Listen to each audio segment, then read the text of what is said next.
Gin Boss presents Gin and Joe's, where all you need for a great cocktail is your favorite gin and a trip to Trader Joe's. Gin Boss is going to show you how to make the Cocoa Mango Gin Fizz in under 2 minutes. This recipe is going to make 2 good-sized cocktails. We're going to do 3 ounces of Old Tom gin. This will stand up nicely to the mango nectar we're going to use today. Trader Joe's has exceptional sparkling waters, nectars, juices, you name it. You can find anything. You'll notice the selection changes with the seasons, and they always bring back the favorites. Shake the gin and mango juice for 12 to 15 seconds to get it nice and chilled. If you're like me and have many gins to choose from, I suggest Old Tom. But don't go out special for it. Any gin will do.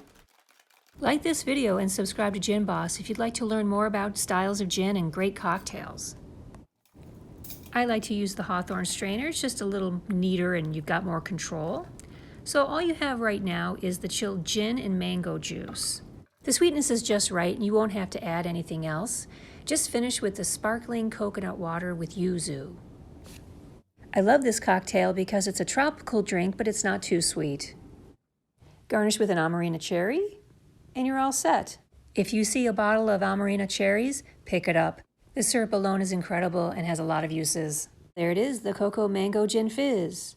No blender, no cream, and nothing artificial.